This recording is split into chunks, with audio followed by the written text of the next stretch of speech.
दोस्तों ये रिश्ता क्या कहलाता है कि आने वाले एपिसोड में कहानी पूरी तरह से पलटने वाली है, क्योंकि मायरा के अचानक गायब होने के बाद पूरा पोद्दार परिवार डर और तनाव में डूब जाता है। लेकिन सबसे बड़ा झटका तब लगता है जब अभीरा को रास्ते में जलेबी बाई मिलती है और वो मायरा को लेकर ऐसा खुलासा करती है जिसे सुनकर अभीरा के पैरों तले ज़मीन खिसक जाती है। एपिसोड की शुरुआत होती है पोद्दार हाउस से, जहाँ हर कोई मायरा को ढूंढने में लगा होता है। काजल, विद्या और बाकी परिवार वाले घबराए हुए दिखाई देते हैं।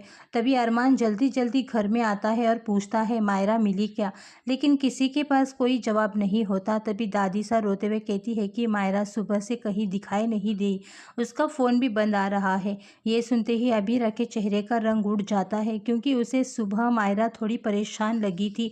अबीरा तुरंत मायरा की फ़ोटो अपने फ़ोन में लेकर उसे ढूंढने निकल पड़ती है। दूसरी तरफ अरमान खुद को संभालने की कोशिश करता है, लेकिन अंदर ही अंदर डर चुका होता है। उसे बार बार यही लगता है कि मायरा किसी बड़ी मुसीबत में फंस गई है। तभी अबीरा सड़क पर लोगों को मायरा की फ़ोटो दिखाते हुए पूछती रहती है, क्या आपने इस लड़की को कहीं देखा है, लेकिन कोई कुछ नहीं बता पाता। इसी बीच अचानक अभीरा की नज़र सड़क किनारे बैठे हुए जलेबी बाई पर पड़ती है। जलेबी बाई पहले तो अभीरा को ध्यान से देखती है और फिर तुरंत पहचान जाती है। वो कहती है, अरे बेटी, तू तो वही है ना जिसे उस दिन मेरी मदद की थी। अबीरा जल्दी से उनके पास जाती है और मायरा की फ़ोटो दिखाते हुए पूछती है, माँ जी, क्या आपने इस लड़की को कहीं देखा है? ये सुबह से गायब है। जैसे ही जलेबी बाई फ़ोटो देखती है, उनके चेहरे का रंग बदल जाता है, उनकी आंखों में डर साफ दिखाई देता है।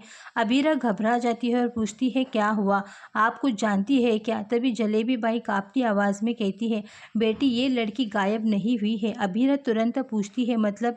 और तभी जलेबी बाई वो बड़ा सच बता देती है, जो आने वाले ट्रैक को पूरी तरह से बदल कर रख देता है। वो कहती है कि मैंने अपनी आंखों से देखा था, दो आदमी ज़बरदस्ती इस लड़की को गाड़ी में बैठाकर ले जा रहे थे।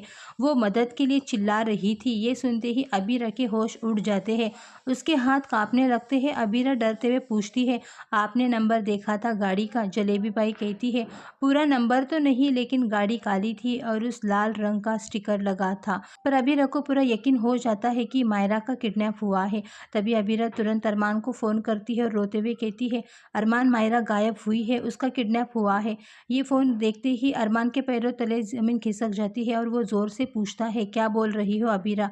तभी अबीरा जलेबी बाई की सारी बात बता देती है। अब अरमान का गुस्सा 7वें आसमान पर पहुंच जाता है। वो तुरंत पुलिस स्टेशन जाने का फैसला करता है। लेकिन कहानी में सबसे बड़ा ट्विस्ट तब आता है जब दूसरी तरफ एक अंधेरी जगह पर मायरा डरी हुई बैठी होती है।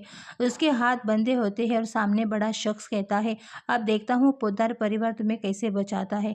उस आदमी का चेहरा अभी तक नहीं दिखाया जाता, जिससे सस्पेंस और भी बढ़ जाता है। दूसरी तरफ अबीरा खुद को दोष देने लगती है। उसे लगता है कि अगर वो सुबह मायरा से ठीक से बात कर लेती तो शायद आज ये सब नहीं होता। तभी जलेबी बाई अबीरा को संभालते हुए कहती है, रो मत बेटी, मुझे पूरा भरोसा है, तेरी मायरा सही सलामत वापस आएगी। अब आने वाले एपिसोड में देखने को मिलेगा कि आखिर मायरा का किडनैप किसने किया। क्या ये पोद्दार परिवार का कोई दुश्मन है या फिर घर का ही कोई इंसान इस साजिश के पीछे है?